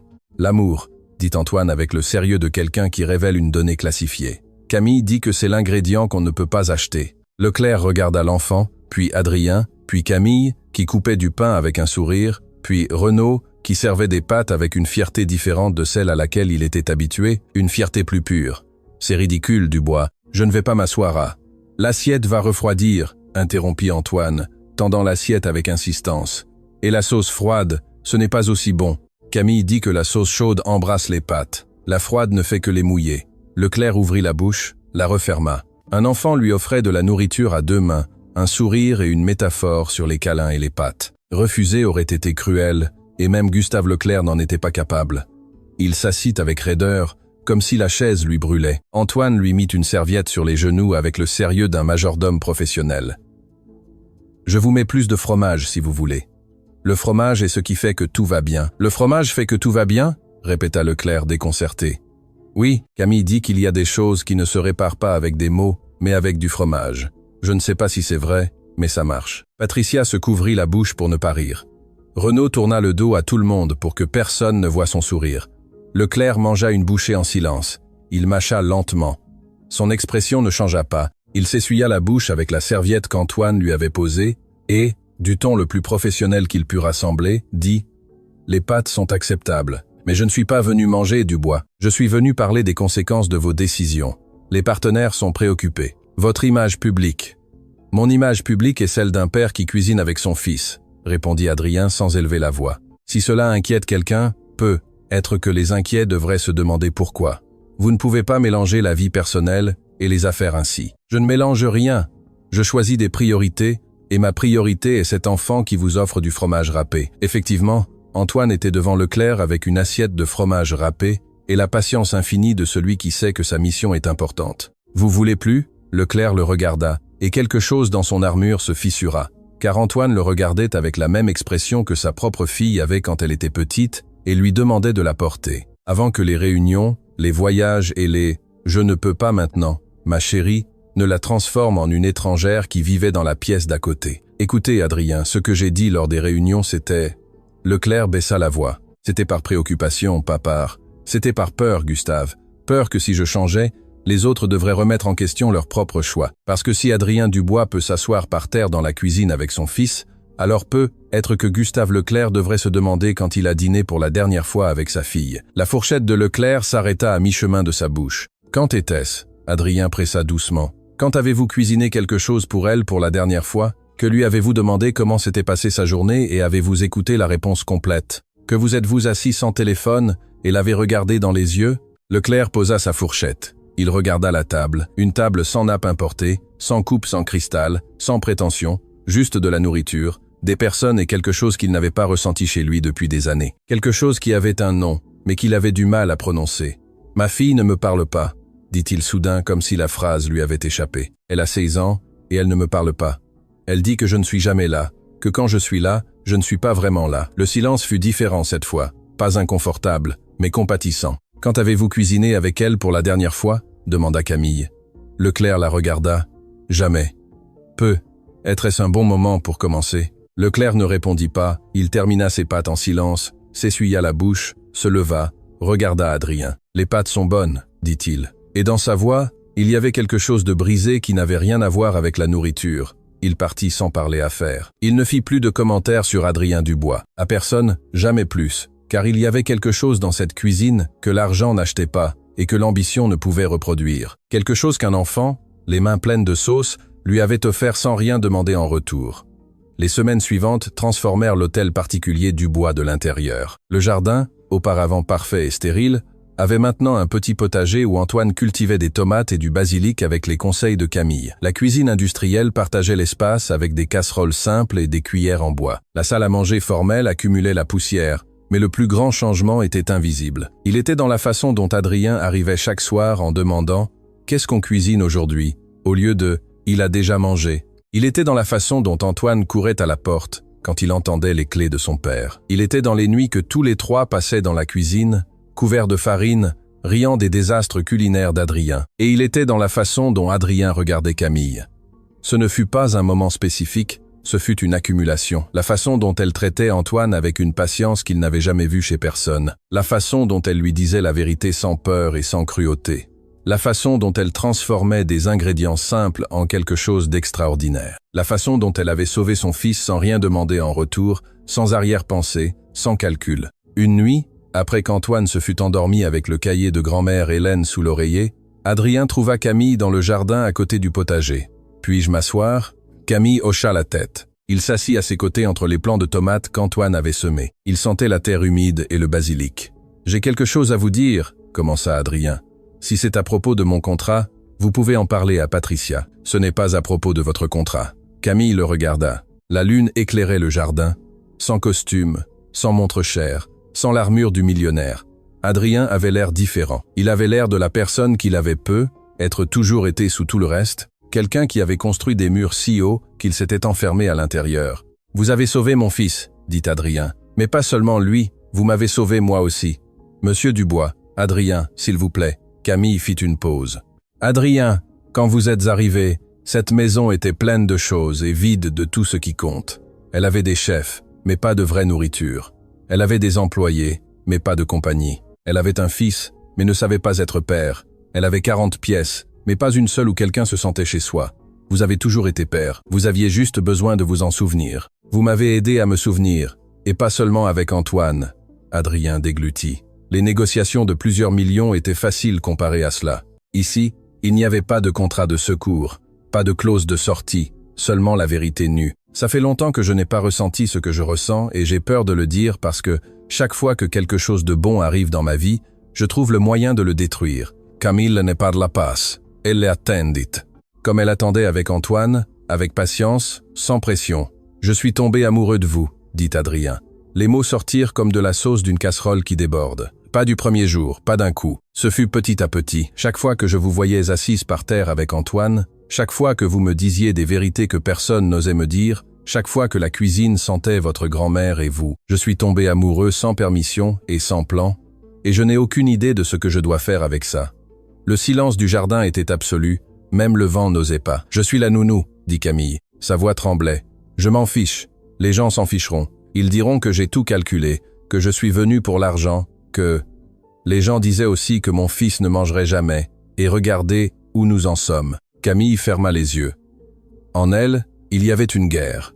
La partie qui se protégeait, qui connaissait la différence entre leur monde, qui savait ce qu'il dirait, et la partie qui avait vu cet homme écraser des tomates à main nue, pleurer pour des oignons, s'asseoir par terre avec son fils pour la première fois. « Je ne peux pas être un projet que vous réparez avec de l'argent, » dit-elle. « Je ne veux pas vous réparer. Je veux être avec vous tel que vous êtes, avec votre vieux cahier et vos recettes simples et votre façon de voir le monde. Adrien, vous n'avez pas à répondre maintenant. J'avais juste besoin que vous le sachiez, que je n'offre pas un contrat, j'offre la vérité. » Elle se leva, marcha vers la maison, s'arrêta à la porte. « Ah, et une chose de plus. Votre semaine d'essai a pris fin il y a 1 mois. Je vous dois toujours le double de votre salaire. » Malgré tout, Camille sourit. Un sourire involontaire, de ceux qui naissent avant que la raison ne puisse les arrêter. Mais ce ne fut pas si simple. Les choses importantes ne le sont jamais. Les commentaires arrivèrent rapidement. Le monde extérieur fut impitoyable. La nounou a piégé le millionnaire. Calculeuse. Arrivée sans rien, et maintenant elle tient l'homme à sa main. La Cendrillon des temps modernes. Mais dans la vraie vie, les Cendrillons ont un plan. Les mots parvinrent aux oreilles de Camille par l'intermédiaire d'une employée qui n'eut pas la délicatesse de baisser la voix. Et chaque mot la blessa comme une brûlure fraîche, car Camille n'était pas calculatrice, c'était une femme qui était entrée dans cette maison avec un sac à dos usé et un vieux cahier, cherchant un emploi temporaire, pas un mari millionnaire. Elle s'enferma dans sa chambre. Elle ne descendit pas dîner. Antoine la chercha, frappa à la porte. « Camille, tu ne vas pas cuisiner aujourd'hui ? » « Aujourd'hui, je ne me sens pas bien, mon chéri. »« Tu veux que je te cuisine ?» L'offre d'un enfant qui, des mois auparavant, ne mangeait rien, offrant de cuisiner pour la personne qui lui avait appris à manger. Le cycle complet, la graine donnant du fruit. Camille ouvrit la porte. Antoine tenait le cahier de grand-mère Hélène dans ses mains et une cuillère en bois glissée dans la poche de son pyjama. « J'ai cherché une recette facile, » dit-il. « Du pain beurré, comme le premier jour, parce que le premier jour, tout a commencé à aller bien. » Camille s'accroupit et l'embrassa. « Allons cuisiner, » dit-elle. Ils descendirent ensemble. Adrien les attendait dans la cuisine. Il avait essayé de faire bouillir de l'eau. Seule l'eau avait débordé. Il avait essayé de faire griller du pain. Le pain était carbonisé. La cuisine était un petit désordre qui reflétait exactement à quel point il avait besoin d'aide. « J'ai besoin d'aide », admit-il avec un sourire mêlant honte et espoir. Les 3 cuisinèrent et tandis que Camille remuait la sauce avec la cuillère en bois de sa grand-mère, elle prit une décision. Elle n'allait pas laisser l'opinion d'étrangers décider de sa vie. Sa grand-mère Hélène avait vécu sans se soucier de ce que les gens disaient.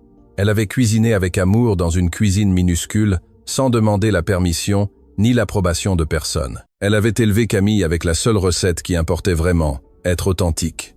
« Adrien, » dit Camille cette nuit-là, après qu'Antoine se fut endormi. « Oui, oui, oui, quoi ? Oui à tout, à vous, à cela, à tout ce que nous construisons ici. » Adrien la regarda et pour la première fois de sa vie, l'homme qui avait toujours les mots parfaits pour chaque négociation ne put rien dire. Il s'approcha, lui prit les mains. Des mains qui sentaient la tomate, l'ail et le basilic. Des mains qui avaient sauvé son fils, des mains qui l'avaient sauvé lui. « Merci. » Ce fut tout ce qu'il put dire. « Ne me remerciez pas. Cuisinez-moi quelque chose. Je vais brûler la cuisine. Ce n'est pas grave, la nourriture n'a pas besoin d'être parfaite. Elle doit juste être la vôtre. » 6 mois après que Camille Moreau fut entrée par la porte de service de l'hôtel particulier Dubois, Adrien la demanda en mariage. Pas dans un restaurant élégant, pas avec une bague qui coûtait une fortune, pas devant des caméras ni des invités importants. Il la demanda en mariage dans la cuisine à 7 heures du matin, tandis qu'Antoine mangeait des spaghettis pour le petit déjeuner, car il avait décidé que les spaghettis étaient appropriés à toute heure de la journée, et personne n'avait pu le convaincre du contraire. Adrien s'agenouilla à côté de l'îlot de la cuisine, les mains tachées de farine, car il avait essayé de faire du pain, et dit les seuls mots qui importaient. « Veux-tu rester ? Pas une semaine, pas un mois, pour toujours. » Antoine cessa de manger, regarda son père agenouillé, regarda Camille debout, et son visage fut un poème de confusion et d'espoir. « Ça veut dire que Camille va être ma maman ? Ça veut dire que Camille fera partie de notre famille pour toujours, si elle le veut. » Camille regarda Adrien, l'homme qui était arrivé en costume impeccable et une vie vide, l'homme qui était maintenant agenouillé sur le sol de sa cuisine avec de la farine sur le visage, de la sauce sur le t-shirt et le cœur à la main. Elle regarda Antoine, l'enfant qui ne mangeait pas, l'enfant qui cuisinait maintenant pour les autres, l'enfant qui lui avait donné un foyer alors qu'elle croyait lui en donner un. Et elle regarda le cahier de sa grand-mère Hélène, ouvert sur le plan de travail à la page du dessin d'Antoine. 2 figures assises ensemble avec une assiette de spaghettis entre elles. « Oui, dit-elle, je reste. » Antoine sauta de sa chaise. « Camille va vivre avec nous pour toujours, confirma Adrien. « Et elle va cuisiner des spaghettis tout le temps ?» Camille rit à travers ses larmes. « Toujours. Alors c'est parfait. » Le mariage eut lieu 1 mois plus tard. Il ne fut pas planifié par un organisateur d'événements professionnels, mais par Antoine avec l'aide de Patricia et une liste d'exigences qui incluait des spaghettis au lieu du gâteau, cuisinés au lieu de danser, et des tabliers au lieu des cravates. Le jour du mariage, l'hôtel particulier n'avait pas de décorations importées ni de fleurs exotiques. Il y avait des guirlandes faites par Antoine, des tables simples dans le jardin à côté du potager de tomates, et l'odeur de la sauce de grand-mère Hélène flottant depuis la cuisine, où Renaud supervisait avec fierté une recette qu'une femme humble avait créée dans une de ses cuisines minuscules, et qui nourrissait maintenant une famille entière. Les invités étaient peu nombreux. Patricia, qui pleura pendant toute la cérémonie, Renaud et Thomas, qui servirent les pâtes avec le même soin qu'ils l'auraient fait dans un restaurant étoilé. La mère de Camille, qui n'avait pas cessé de pleurer depuis que sa fille l'avait appelée pour lui raconter. Et Leclerc, qui arriva sans invitation, avec une bouteille de vin et sa fille de 16 ans qui l'accompagnait pour la première fois depuis des mois. « Nous sommes venus cuisiner. » Leclerc dit. « Ma fille veut apprendre la recette de la grand-mère. » Adrien regarda Camille. Camille sourit. « Bienvenue. Il y a des tabliers dans la cuisine. » Camille marcha dans le jardin jusqu'à l'endroit où Adrien l'attendait près du potager de tomates. Elle ne portait pas une robe de créateur. Elle portait une robe simple que sa mère avait cousue avec une poche secrète où elle gardait le cahier de sa grand-mère. Antoine marcha entre les deux, tenant leurs mains. Quand vint le moment des vœux, Adrien parla le premier. « Camille, tu es arrivée dans cette maison sans rien et tu m'as appris que j'avais moins que rien. J'avais de l'argent, mais je n'avais pas de table. J'avais des chefs, mais je n'avais pas de nourriture. J'avais une maison, mais je n'avais pas de foyer. Tu m'as appris que la valeur d'une personne ne réside pas dans ce qu'elle a, mais dans ce qu'elle donne. Et tu m'as appris à être père, à être une personne. Et si tu me donnes le reste de ta vie, je passerai chaque jour à essayer de mériter ce que tu m'as donné. » Camille sortit le cahier de sa grand-mère, l'ouvrit à la dernière page, la page du dessin d'Antoine. « Ma grand-mère Hélène disait que la cuisine n'est pas un lieu, c'est une personne. Elle avait raison, parce que ma cuisine, c'est toi, Adrien, et toi, Antoine, et cette famille bruyante et désordonnée, qui cuisine mal et rit fort et mange des spaghettis à 7 heures du matin. Ce vieux cahier a des taches de sauce de 50 ans, et maintenant il a les dessins de ton fils, et cela le rend plus précieux que n'importe quoi dans cet hôtel particulier. » Antoine tira la main de Camille. « Vous êtes déjà mariés ? Presque. Puis-je dire quelque chose, moi ? Tout le monde le regarda. Antoine se tint très droit, très sérieux. Avant, je ne mangeais pas parce que la nourriture n'avait pas de goût, et elle n'avait pas de goût parce que personne ne la faisait en pensant à moi. Maintenant, je mange tout parce que mon papa cuisine en pensant à moi, et Camille cuisine en pensant à moi, et Renaud cuisine en pensant à moi, et moi je cuisine en pensant à vous tous, parce que la nourriture a une mémoire et je veux qu'elle se souvienne de nous. Pour toujours. Le silence qui suivit fut de ceux qui n'ont pas besoin d'être comblés. Renaud s'essuya les yeux avec son tablier. Patricia et pleura. La mère de Camille dut s'asseoir. Même Leclerc déglutit. Ils se marièrent entre les tomates et le basilic, les mains tachées de farine et le cœur rempli de quelque chose qu'aucune recette du monde ne peut enseigner, mais que toute tente de transmettre. Adrien avait préparé un discours pour la réception. Il l'avait écrit pendant des jours, l'avait répété devant le miroir, mais quand le moment arriva, il laissa les papiers sur la table et parla du seul endroit qui importait. Il y a 6 mois, j'étais l'homme le plus riche de cette ville et le père le plus pauvre du monde, commença-t-il. Sa voix n'était pas celle de l'homme d'affaires, c'était celle d'un homme debout, pieds nus, sur sa propre vérité. J'avais un hôtel particulier de 40 pièces et aucune où mon fils voulait être. J'avais 3 chefs et mon fils ne mangeait pas. J'avais tout ce que l'argent peut acheter et rien de ce qui compte vraiment. Les invités écoutaient en silence. Renaud, debout près de la table du banquet, s'essuyait les yeux avec son tablier. Puis est arrivée une femme avec un vieux sac à dos et un cahier qui valait plus que tous mes biens immobiliers réunis. Elle n'avait pas de diplôme, elle n'avait pas de certificat, elle n'avait rien de ce que je pensais important et elle m'a appris tout ce qui compte vraiment. Il regarda Camille. Elle m'a appris que la nourriture n'est pas un carburant, c'est une communication. Que cuisiner pour quelqu'un, c'est lui dire qu'il existe, qu'il est important, que quelqu'un a pensé à lui en remuant la casserole. Elle m'a appris qu'être père, ce n'est pas pourvoir, c'est être présent, ce n'est pas payer la meilleure école, c'est s'asseoir par terre dans la cuisine pour manger du pain beurré. Sa voix se brisa légèrement, il respira, continua. Je veux parler à 2 groupes de personnes ce soir. Premièrement, à ceux qui sont seuls, aux enfants qui mangent en regardant un écran parce que personne ne s'assied avec eux, à ceux qui se cachent derrière un rideau pour manger parce qu'ils ont appris que personne ne vient, à ceux qui ont cessé d'avoir faim parce que le vide est devenu normal. Je leur dis, ne vous habituez pas. N'acceptez pas l'absence comme faisant partie de la vie. Il y a des cuillères en bois et de vieux cahiers qui attendent de les trouver. Le silence était total. La mère de Camille pleurait sans faire de bruit. Patricia sanglotait contre un mouchoir. Même Leclerc avait les yeux brillants. Et deuxièmement, à ceux qui sont comme moi j'étais, ceux qui croient que l'argent résout tout, ceux qui embauchent des professionnels pour faire ce que nous devrions faire nous-mêmes, ceux qui arrivent en retard et demandent « Il a déjà mangé ?» au lieu de s'asseoir pour manger. Je leur dis quelque chose qu'une femme sage m'a dit depuis un vieux cahier. La cuisine n'est pas un lieu, c'est une personne. Si vous n'êtes pas cette personne pour votre enfant, aucun chef du monde ne peut l'être pour vous. Il regarda Antoine, qui l'observait avec des yeux énormes et la bouche ouverte, avec des restes de sauce tomate sur la joue. Mon fils m'a appris que la plus grande faim ne se nourrit pas de nourriture, mais de présence. Ma femme m'a appris que l'amour se mesure en cuillerée. Et grand-mère Hélène, que je n'ai jamais connue, mais à qui je dois tout, m'a appris que les recettes les plus puissantes du monde ne sont dans aucun restaurant étoilé. Elles sont dans de vieux cahiers tachés de sauce, gardés avec amour par des personnes qui ont choisi la famille plutôt que la célébrité. Il fit une pause, regarda Renaud. « Chef, vous avez laissé votre orgueil à la porte de cette cuisine et vous êtes devenu partie de notre famille. Merci de vous être souvenu que la cuisine est un service, pas un spectacle. » Renaud hocha la tête, incapable de parler. « Patricia, vous avez fait fonctionner cette maison quand je ne pouvais pas fonctionner moi-même. Merci d'avoir pris soin de ce que je ne savais pas prendre soin. » Patricia sourit entre ses larmes. Puis Adrien regarda Leclerc. « Merci d'être venu aujourd'hui et d'avoir amené votre fille, car cela me dit que vous avez compris quelque chose que j'ai mis trop de temps à comprendre. Le vrai succès ne se mesure pas en projets clôturés, il se mesure en dîners partagés. » Leclerc baissa les yeux. Sa fille lui prit la main, pour la première fois en public. Il ne la lâcha pas. Je termine avec quelque chose qu'Antoine m'a dit la première fois que nous avons cuisiné ensemble. Il m'a dit « Papa, la nourriture s'est souvenue de moi. » Cela m'a détruit et m'a reconstruit en même temps. Car j'ai compris que mon fils n'avait pas besoin d'un chef, il avait besoin d'un père qui se souvienne de lui en cuisinant. Quelqu'un qui soit là, pas parfait, pas professionnel, juste présent.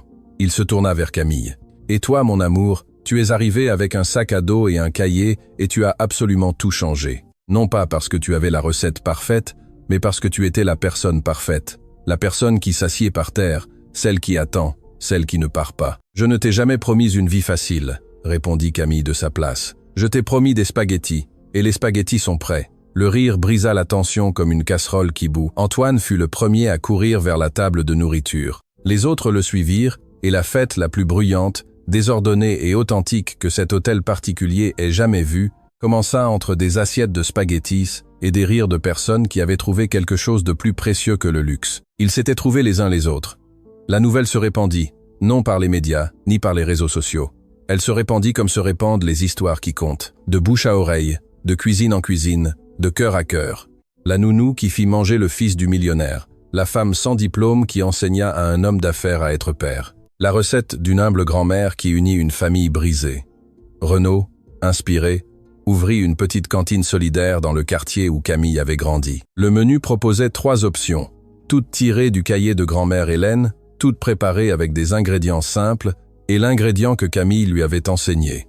La présence. La nourriture la plus chère que j'ai préparée de ma vie, dit Renaud à qui voulait l'entendre, ne se compare pas à un plat de spaghettis fait par un enfant qui a réappris à manger. Patricia cessa d'être assistante exécutive et devint directrice d'une fondation qu'Adrien créa. La fondation s'appelait Cuisine Hélène, et sa mission était simple, apporter des repas faits maison et de la compagnie aux enfants qui mangeaient seuls. Pas des nutritionnistes, pas des chefs, mais des personnes, des bénévoles qui s'asseyaient avec les enfants, cuisinaient avec eux et leur demandaient comment s'était passée leur journée. La première année, la fondation a aidé des centaines de familles et les résultats ont surpris les experts. Les enfants mangeaient non pas parce que la nourriture était meilleure, mais parce que quelqu'un était là. L'une des premières familles aidées fut celle de Marc, le camarade d'Antoine. Sa mère travaillait 3 postes, et Marc dînait seul tous les soirs devant la télévision. Quand une bénévole de Cuisine Hélène commença à aller chez lui 2 fois par semaine pour cuisiner avec lui, Marc changea. Non seulement il mangeait plus, mais il parlait plus, riait plus. Ses notes s'améliorèrent. Sa maîtresse dit que c'était un autre enfant. Ce n'est pas un autre enfant, corrigea la bénévole. C'est le même enfant, seulement maintenant quelqu'un le voit. Cette phrase devint la devise de la fondation. Le même enfant, seulement maintenant quelqu'un le voit. Camille la fit broder sur le tablier de chaque bénévole.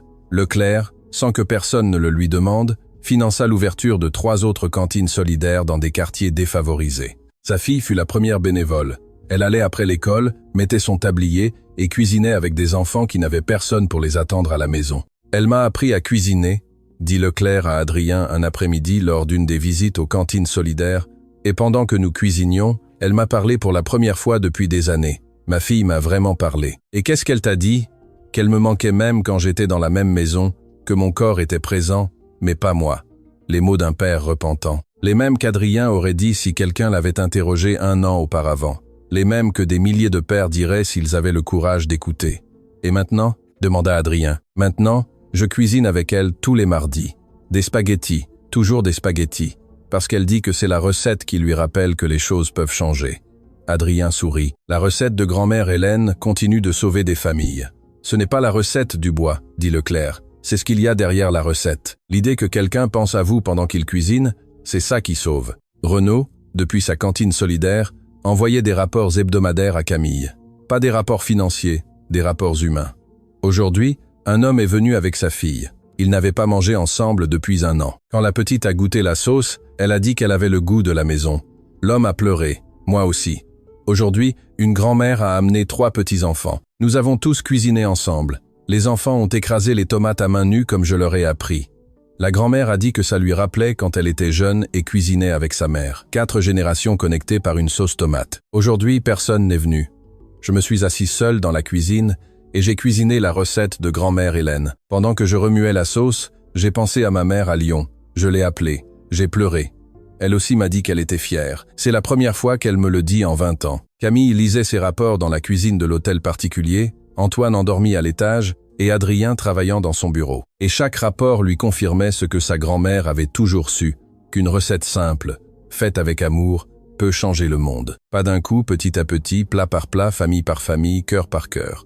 Des mois après le mariage, un journaliste visita l'hôtel particulier pour faire un reportage. Il s'attendait à trouver l'histoire de Cendrillon, le luxe, la transformation magique. Ce qu'il trouva, c'était Adrien Dubois, dans la cuisine avec un tablier taché, essayant de reproduire une recette du cahier de grand-mère Hélène, tandis qu'Antoine lui donnait des instructions comme un petit chef tyrannique. « Plus de basilic, papa. J'ai déjà mis du basilic. Plus. Si j'en mets plus, ce sera une salade, pas une sauce. Camille en met plus. Camille a du talent. Il y a de l'enthousiasme. Camille entra en riant. « Vous vous battez encore pour le basilic? Papa ne m'écoute pas. Papa t'écoute trop. C'est pour ça qu'on a du basilic même dans les desserts. » Le journaliste les observait. À un moment donné, il cessa d'écrire et se contenta de regarder.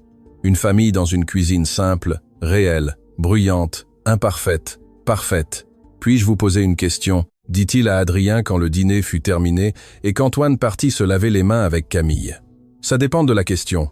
Qu'est-ce qui a vraiment changé? Ne me dites pas l'évidence, dites-moi ce que personne ne voit. » Adrien se pencha en arrière sur sa chaise. Il réfléchit, non pas avec la rapidité de l'homme d'affaires qui a toujours la réponse prête, mais avec la lenteur du père qui a appris à peser ses mots. « Un vieux cahier, dit-il. Un cahier avec des recettes écrites à la main, des taches de sauce d'un demi-siècle et des dessins d'une petite fille qui est maintenant ma femme. Ce cahier m'a appris que j'avais construit un hôtel particulier, mais pas un foyer. Que j'avais rempli le réfrigérateur, mais je n'avais pas nourri mon fils. Que j'avais gagné des millions, mais j'avais perdu la seule chose qui compte. Et qu'est-ce que la seule chose qui compte? S'asseoir pour manger avec quelqu'un qui vous regarde pendant que vous mangez, quelqu'un qui pense à vous pendant qu'il remue la casserole. Quelqu'un qui reste, pas pour l'argent, pas pour l'hôtel particulier, mais parce qu'être là avec vous est exactement là où il veut être. Autre chose? Oui. J'ai appris qu'il y a 3 types de faim. La faim du corps, qui se nourrit de nourriture, la faim de l'orgueil, qui se nourrit de succès, et la faim de l'âme qui ne se nourrit que de présence. Mon fils avait les 3. Je ne savais en nourrir que les 2 premières. Le journaliste écrivit cette phrase, la souligna 2 fois. Et vous, quelle faim aviez-vous? La même qu'Antoine, seulement je la cachais derrière un costume cher et une montre importée. Dernière question. Si vous pouviez revenir en arrière et dire quelque chose à l'Adrien d'il y a 1 an, que lui diriez-vous? Je lui dirais, asseyez-vous par terre, mangez du pain beurré et restez. C'est tout, restez. Le reportage fut publié sans sensationnalisme, sans l'angle Cendrillon que tout le monde attendait. Il fut intitulé « La recette qui a sauvé une famille » et eut un effet que personne n'avait anticipé. Il ne devint pas viral par les clics ou les algorithmes. Il devint viral parce qu'il toucha quelque chose qui était brisé dans des milliers de foyers et que personne n'osait nommer. Dans des foyers à travers le pays, des pères qui rentraient tard du travail lurent cette histoire et cette nuit-là, ils entrèrent dans la cuisine, non pas pour vérifier que tout était prêt, mais pour cuisiner avec leurs enfants. Des mères qui déléguaient l'alimentation à des employés s'assirent par terre dans la cuisine avec leurs enfants le lendemain pour parler, pour écouter, pour être présentes. Des chefs professionnels qui avaient oublié pourquoi ils avaient commencé à cuisiner se rappelèrent non pas les étoiles, non pas les prix, mais le visage de quelqu'un mangeant quelque chose fait avec amour. Des enfants qui mangeaient seuls devant des écrans cessèrent de manger seuls parce que quelqu'un avait lu un article sur un vieux cahier et avait décidé qu'il était temps de s'asseoir avec eux. Et dans une cuisine d'un hôtel particulier, qui ne sentait plus la perfection, mais le foyer, Antoine Dubois s'asseyait tous les soirs entre son père et Camille. Il mangeait des spaghettis de la recette de grand-mère Hélène et demandait à en reprendre, non pas parce qu'il avait faim, mais parce qu'à chaque bouchée, il y avait la présence de quelqu'un qui l'aimait. Et c'était la seule chose dont il avait toujours eu besoin. Le cahier de grand-mère Hélène reposait dans la cuisine, toujours ouvert à la même page, la page du dessin d'Antoine. Mais le dessin avait changé. Ce n'était plus 2 figures, c'était 3. Un grand homme avec un tablier tordu, une femme avec une cuillère en bois, et un enfant entre eux avec le plus grand sourire que le papier pouvait contenir. En dessous, d'une écriture qui s'améliorait chaque jour, Antoine avait écrit quelque chose de nouveau. Ma famille, la recette parfaite. En dessous, d'une écriture encore plus petite, il y avait un post-scriptum qu'Antoine avait ajouté sans rien dire à personne. Ingrédients. Un papa qui a appris à cuisiner, une Camille qui est restée, une grand-mère Hélène qui vit dans le cahier, un Renaud qui pleure avec les oignons, et aussi sans œufs, et beaucoup, beaucoup d'amour. Tant de cuisson, pour toujours. Camille trouva cette post-scriptum un matin en préparant le petit déjeuner. Elle s'assit par terre dans la cuisine et pleura. Adrien la trouva ainsi et s'assit avec elle. Antoine descendit en courant parce qu'il avait entendu du bruit et s'assit entre les deux. « Pourquoi pleurez-vous » demanda-t-il. « Parce que nous sommes heureux » dit Camille. « Pleurer, c'est être heureux ?» Parfois, oui, quand les larmes ont le goût de sauce tomate. Antoine les serra tous les 2 dans ses bras et la cuisine sentit la tomate, le basilic, les matins lents et tout ce qui compte. Parce que personne ne pouvait faire manger le fils du millionnaire jusqu'à ce que quelqu'un comprenne que la plus grande faim ne se nourrit pas de nourriture, mais d'amour.